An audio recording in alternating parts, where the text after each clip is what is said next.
Welcome to everyone in today's classes. Today we discuss about the important chapter, that is chapter 14, class 8, chemical effect of electric current. That is chemical effect of electric current. Now we start our topic without any wasting of time. Let's start.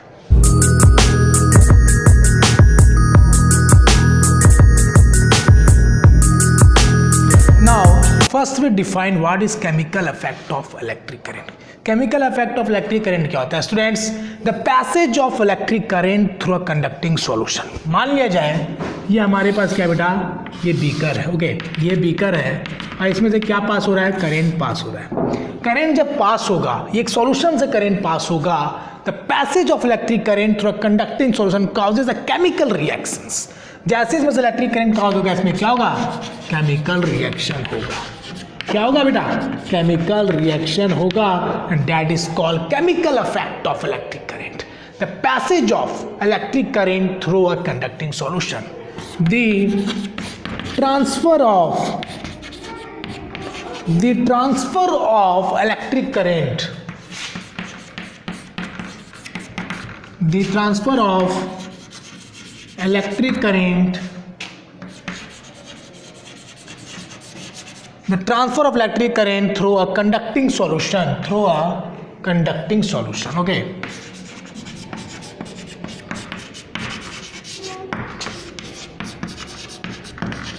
Through a conducting solution that is causes the chemical reaction,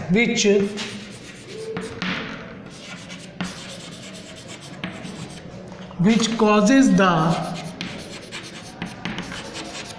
chemical reaction. Which causes the chemical reaction and the resulting effect. जो वहाँ पर result हो रहा है, जो effect हो रहा है, that is called. And the result shows the chemical effect. The chemical effect of electric current. The chemical effect of electric current. Okay, now I hope you understand. हमारे पास एक बीकर है बेटा, यहाँ पे बोला कंडक्टिंग सॉल्यूशन. ठीक है, then we talk about the presence of acid, then we talk about the presence of base, then we talk about the presence of salt, but not about the distilled water, because distilled water is pure, there is no any flow of current. Okay, that is conducting solution.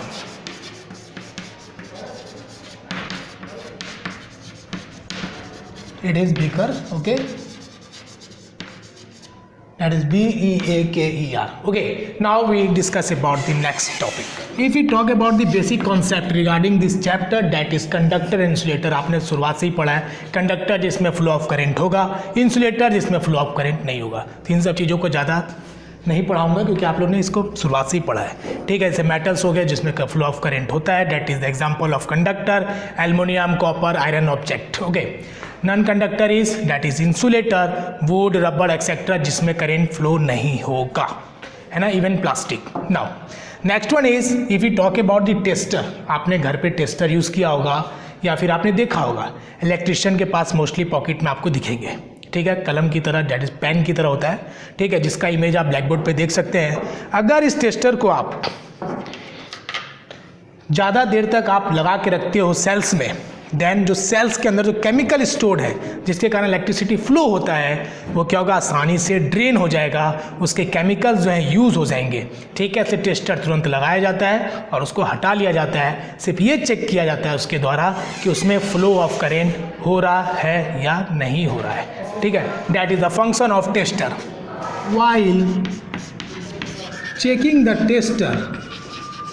while checking the tester, do not touch its free ends. Do not touch its free ends more than few seconds. Okay, more than few seconds. अगर tester के बीच में एक liquids पाए जाते हैं, okay, ये liquids का function क्या है? ये लिक्विड का फंक्शन है कि इलेक्ट्रिसिटी को फ्लो करने में मदद करता है। इस लिक्विड का फंक्शन है कि इलेक्ट्रिसिटी को फ्लो करने में मदद करता है।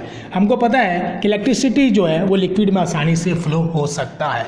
आपने आपके घर में फादर मदर ने आपको भैया ने जो बताया होगा कि हाथ गीले रहे तो आपको क्या करना है, इलेक्ट्रिकल एप्लियंस जो भी आपके इंस्ट्रूमेंट है इलेक्ट्रिकल उसको डायरेक्टली टच नहीं करना है, नहीं तो आपको करंट लग सकता है। Means liquid is good conductor of heat and electricity. Okay, now next point is, does liquid conduct electricity? Okay,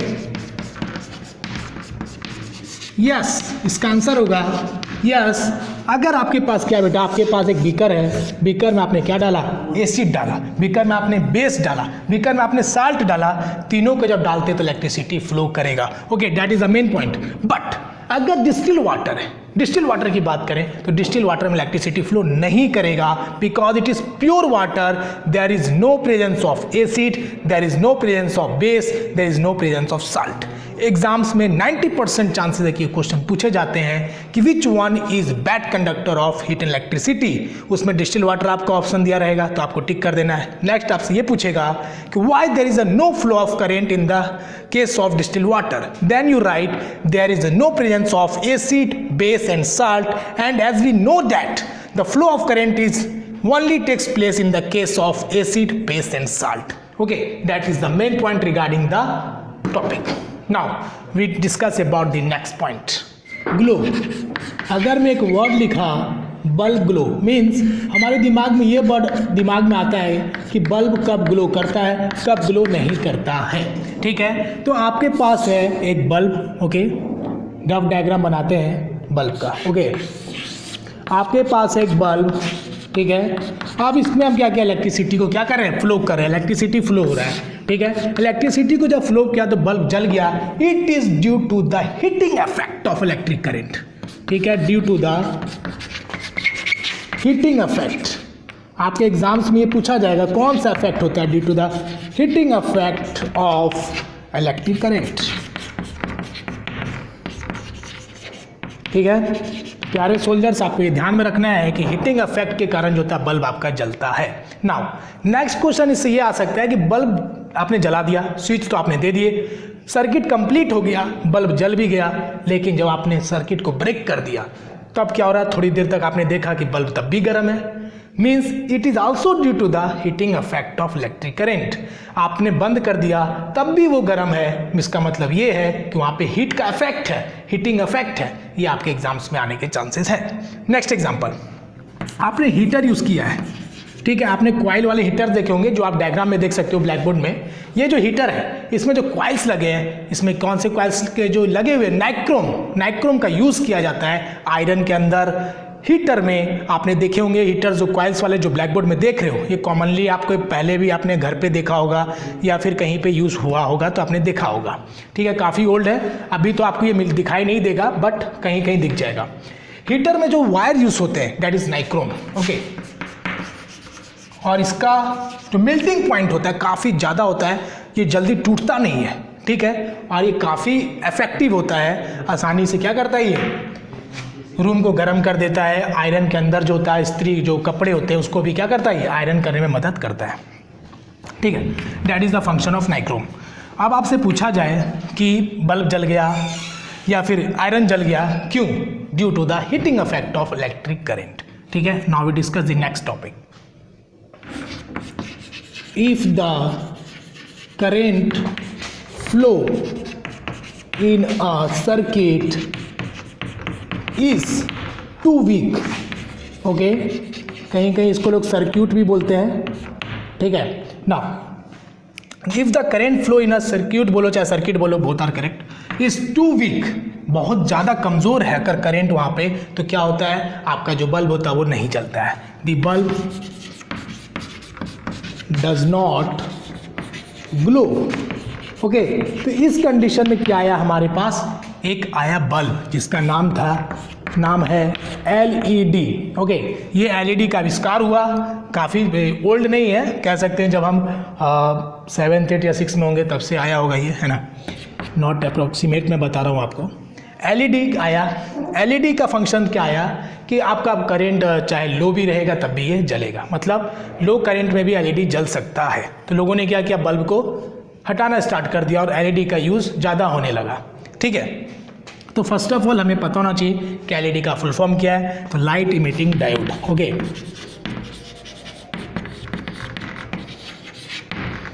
उसके बाद second point, LED glow even if there is a low flow of current. ठीक है, लिखेंगे second point, glow even when weak electric current, even when weak electric current flow through it. Okay, that is the second point regarding the LED. ठीक है, और third point which is most important, black board में एक आपको diagram दिख रहा होगा LED bulb का, इसमें आप देखोगे आपके दो वायर्स हैं। ठीक है, there are two wires called leads, इनको बोलते हैं leads, attach to an LED से अटैच है। Very good, one lead is slightly longer than the other, जो आपको एक लॉन्गर दिख रहा है, एक शॉर्टर दिख रहा है। What is the function of this two leads? Okay, देखिए ये है आपका लीड्स, जो एक लॉन्गर है और एक शॉर्टर है। लंबा जो है, जो लॉन्गर है, उसको हम लोग किससे, कौन से टर्मिनल से अटैच करेंगे? Positive, which is very important. Okay, shorter वाला जो है, शॉर्टर वाला जो, इसको किससे अटैच करेंगे? नेगेटिव। ओके, ये आपको बिल्कुल दिमाग में रख लेना है। ठीक है, जो लीड्स हैं, ओके, किसके? LED के, वो एक लॉन्गर है, एक शॉर्टर है। ठीक है, घर में जैसे दो भाई होते हैं ना, एक बड़ा होता है एक छोटा होता है, तो लोग बड़े वाले को ज़्यादा सामान देते हैं, ऐसा होता है फैमिली में, जनरली बता रहे हैं, ऐसा श्योर नहीं है ना, ऐसा अपने ऊपर मत ले लेना। जो लॉन्गर होता है पॉजिटिव एंड शॉर्टर हो गया आपका नेगेटिव। ऐसे आप ध्यान में रख सकते हो कोई टिक लगा के, ताकि आपको कंफ्यूजन ना हो। Okay, now we discuss the next topic, tap water. मेरे प्यारे सोल्जर्स, देखिए वाटर के सोर्सेस क्या क्या है। वाटर के सोर्सेस क्या क्या? आपका पहला टैप वाटर है, उसके बाद आप बोलोगे सर कुएं का पानी, तो वो भी लिख देते हैं, वेल्स वाटर। उसके बाद बोलोगे रिवर का वाटर, वो भी लिख देते हैं। ओके, उसके बाद आप बोलोगे सर हैंडपम्प का वाटर भी लिख दीजिए, वेरी गुड, वो भी लिख देते हैं। नाउ अब ये चारों जो पानी मैंने लिया, अलग अलग सोर्सेस से लिया, अलग अलग जगह से लिया। पहला लिया मैंने टैप वाटर, पहला दूसरा लिया wells water, river water, handpump water. बेटा इसमें क्या है ना, साल्ट प्रेजेंट है।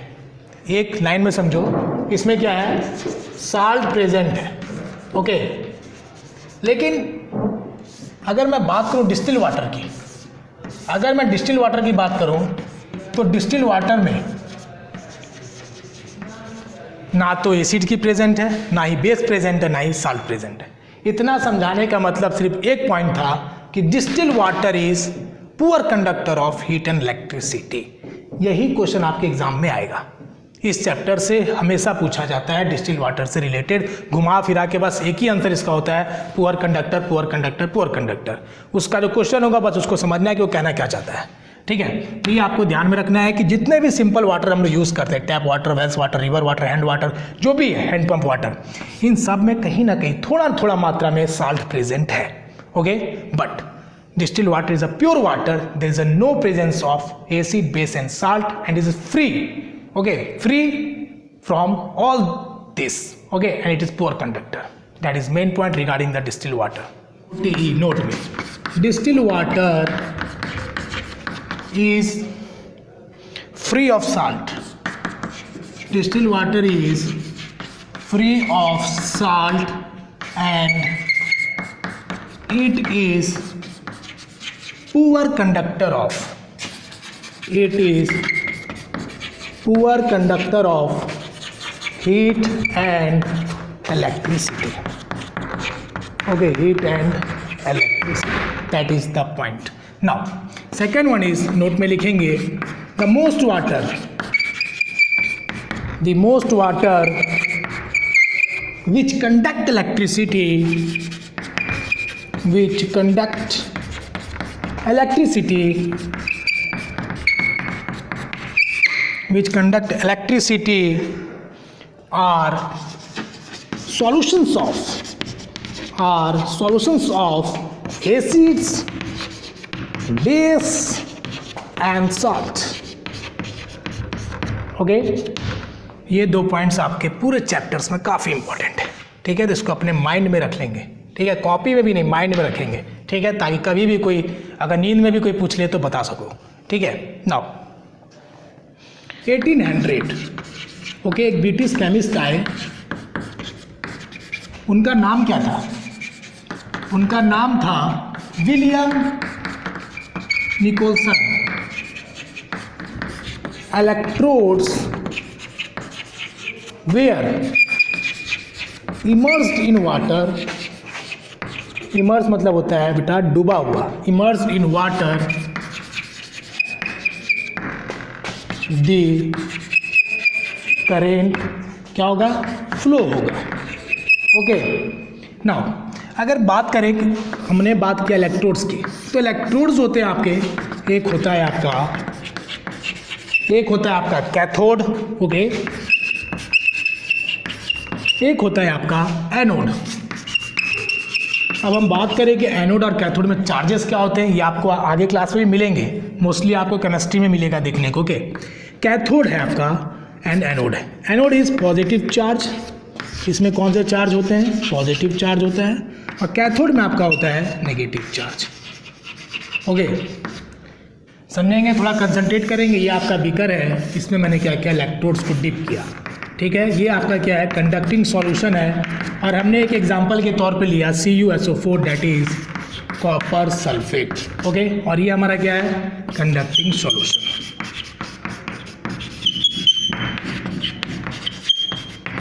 कंडक्टिंग सॉल्यूशन बोले तो इसमें कंडक्टिंग सॉल्यूशन मीन्स इसमें आसानी से इलेक्ट्रिसिटी फ्लो करेगा। ओके, ना ये हमारा किससे जॉइंट है? बैटरी से जॉइंट है, ठीक है, दोनों electrodes. First one is anode, पहले हमने एनोड को लिख दिया, उसके बाद लिखा है यहाँ पे कैथोड। ओके, अगर चार्ज की बात करें तो इसमें होगा आपका नेगेटिव, इसमें होगा आपका पॉजिटिव। तो कॉपर सल्फेट क्या होगा? कंडक्टिंग सॉल्यूशन में कॉपर और सल्फेट में ब्रेक कर जाएगा।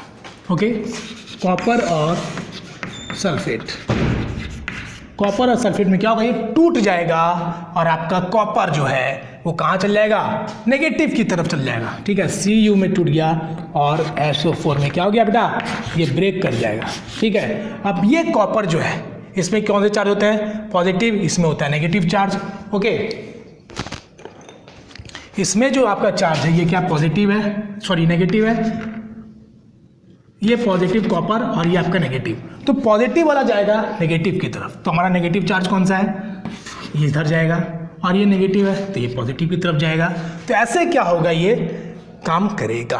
ओके, तो इलेक्ट्रोड जब पानी में रहेगा, immersed in water, conducting solution है, तो वहाँ पे क्या होगा? चार्जेस का मूवमेंट होगा, जो पॉजिटिव होगा वो नेगेटिव की तरफ मूवमेंट करेगा, नेगेटिव जो होगा पॉजिटिव की तरफ मूवमेंट करेगा, ठीक है। Now we discuss the next point. जब हम इलेक्ट्रोड्स को डिप करते हैं तो क्या क्या हमको वहाँ देखने को मिल सकते हैं? बबल्स में be formed. Okay, second point is chemical reactions जो दिखेंगे वहां पे depends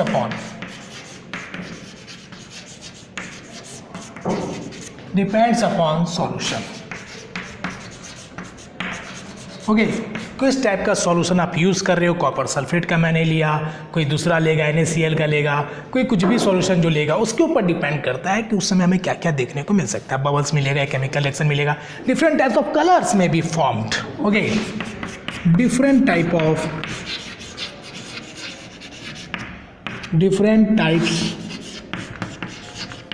of color may be formed. Okay, different types of colour भी वहाँ देखने को मिल सकता है। दैट इज 3 इंपॉर्टेंट पॉइंट्स जब हम किसी इलेक्ट्रोड्स को यूज करते हैं कंडक्टिंग सॉल्यूशन में, ठीक है। Now we discuss the other point. अभी हम लोग बहुत ही इंपॉर्टेंट टॉपिक के बारे में डिस्कस करने वाले हैं, जैसे रिएक्टिविटी सीरीज। रिएक्टिविटी सीरीज से एक क्वेश्चन आता है, अगर हम उसको देखेंगे, first of all potassium, sodium, calcium, magnesium, aluminium, zinc, iron. Okay, zinc, iron, lead, hydrogen, copper, mercury, silver, gold. Lead, hydrogen, mercury, silver and gold. Okay, तो ये जो रिएक्टिविटी सीरीज है ये आपका क्या डिक्रीज हो रहा है, क्या हो रहा है बेटा, डिक्रीज हो रहा है। और सबसे जो लिस्ट रिएक्टिव है सबसे नीचे वाला है, सबसे नीचे वाला क्या है बेटा, least reactive. Okay, least reactive है ये, ठीक है, लिस्ट रिएक्टिव है। और ये आपका क्या है, मोस्ट रिएक्टिव। मतलब ये जो डिक्रीज हो रहा है, रिएक्टिविटी क्या हो रहा है, डिक्रीज हो रहा है, रिएक्टिविटी डिक्रीज, रिएक्टिविटी डिक्रीज हो रहा है। Most reactive, most reactive. Okay, जो सबसे ऊपर में है वो है मोस्ट रिएक्टिव, और सबसे जो नीचे तरफ आ रहा है वो है लिस्ट रिएक्टिव। अगर आपसे कोई पूछे कि which one is most reactive metals, class 10th में आपको मिलेगा ही बेटा, that is potassium. Potassium is most reactive, उसके बाद सोडियम, उसके बाद कैल्शियम, उसके बाद 4th number magnesium, 5th number aluminium, A for L aluminium, 6 is Zn for zinc, 7 is iron and 8 for Pb। Okay, H for hydrogen, that is 9, that is 10, that is 11, Ag for silver, Au for gold. Okay, तो ये आपको देखने को मिलेगा, ठीक है। ये आपके जो सिंबल्स के नाम है, मैं आपके कुछ कुछ नाम लिख देता हूँ। Hg हो गया आपका मरकरी, ओके, Ag हो गया आपका सिल्वर, Au हो गया आपका गोल्ड, H हो गया आपका हाइड्रोजन, और Pb हो गया आपका लेड। ओके, बाकी तो आपको पता ही है। Mg4 हो जाएगा आपका magnesium, aluminium, zinc, Fe iron, Ca calcium, Na sodium, K potassium. तो मोस्ट रिएक्टिव इज पोटासियम। अब बताइए मैं आपको ये क्यों बताया, क्योंकि आपके एग्जाम्स में क्वेश्चन आते हैं इस चैप्टर से, that is why tin is used in place of iron. ठीक है, टिन की अगर हम बात करें और एक तरफ हम रखते हैं आयरन को, अब बोलता है कि tin is less reactive than iron. Okay, tin is less reactive than iron. यहाँ पे हमें टिन तो नहीं मिल रहा है, जब आप सीनियर क्लासेस में जाओगे तो वहाँ पे और अभी आपको इसमें कुछ कुछ बदलाव देखने को मिलेंगे। ठीक है, तो हम पहले यहाँ पे आयरन को देखते हैं। अब हमें पता है कि टिन जो वो लेस रिएक्टिव है आयरन से। ठीक, अब रिएक्टिविटी सीरीज हम लोग क्या देख रहे हैं, डिक्रीज हो रहा है, डिक्रीज हो रहा है। Tin is least reactive. Okay, मतलब आयरन के बाद आएगा आपका टिन। ओके, क्योंकि लिस्ट रिएक्टिव की बात करें तो tin is less reactive than iron, so it is used for storing food. So it is used for storing food. ये आपका जो था ये मेन पॉइंट था कि हम टिन का यूज क्यों करते हैं, because of the reactivity series. Based on the reactivity series, this question is based on the reactivity series. Tin is less reactive than iron, less reactive, that's why we use tin in place of iron. Okay, करेंगे exceptional cases की bromine. Okay, bromine क्या है बेटा, ये आपका metal नहीं है, ठीक है, लिक्विड है, लिक्विड नॉन मेटल। और आपको मैंने बताया था कि नॉन मेटल में क्या होता है, इलेक्ट्रिसिटी फ्लो नहीं करता है, but it is exceptional case, इसमें इलेक्ट्रिसिटी फ्लो भी करेगा और ये लिक्विड स्टेट में भी होता है। Liquid non metal which is conductor. Okay, इसमें क्या होगा, इलेक्ट्रिसिटी। पोटासियम जो था वेरी रिएक्टिव। ओके, ये इसको कहाँ हमने बंद कर दिया, इसको जीन की एक बोतल लेके आए, जीन की बोतल दिखाएंगे कहाँ, फिर आपको दिखाते हैं। देखिए ये हमारे पास जीन की बोतल, इसमें हम लोग ना वो शक्तिमान देखते थे ना, इसमें वो नारंगी एक आता था ना छोटा था, उसको बंद कर दिया था शक्तिमान, और बोलता था अंधेरा कायम रहेगा, इसी टाइप का बॉटल रहता था। तो इसमें क्या है ना, कैरोसिन है, इसमें क्या है, कैरोसिन। ओके, और इस कैरोसिन में हमने क्या किया, सोडियम पोटासियम को डुबा दिया, क्योंकि ये जो बच्चा है, ये जो मेटल्स है, ये जो किसका बच्चा है, ये मेटल्स का। ओके ये क्या मेटल्स का बच्चा, और ये बच्चा जो है एयर में रिएक्ट कर जाता है, एयर में रिएक्ट कर जाता है, तो इसको हम लोग क्या करेंगे, कैरोसिन में डुबा देंगे। कैरोसिन में जैसे डुबा देंगे बस ये क्या होगा, रिएक्ट करना बंद कर देगा। ठीक है, तो इसको एक लाइन में लिखेंगे, metals such as sodium and potassium are react so vigorously so it is kept in kerosene while, okay, लिखेंगे sodium and potassium are react so fast in presence of oxygen, so it is kept in kerosene while, okay, that is main point regarding the metals। कुछ चीजें जो होती है ना सीखनी पड़ती है, इंपॉर्टेंट होता है, इसलिए बता देता हूं। Okay, fifth point is iodine. Iodine क्या बेटा, नॉन मेटल। आयोडीन क्या है, नॉन मेटल है, लेकिन ये क्या है, lustrous. Okay, but it is lustrous, means non metal तो है लेकिन शाइनिंग शो करता है, चमक शो करता है, जो कि मेटल्स का एक प्रॉपर्टीज है, इसलिए यहां पे लिख दिए iodine is non metal but is so lustrous. Okay, now next point is 6th point, lithium, Li for lithium, Na for sodium, K for potassium are so soft and can be easily cut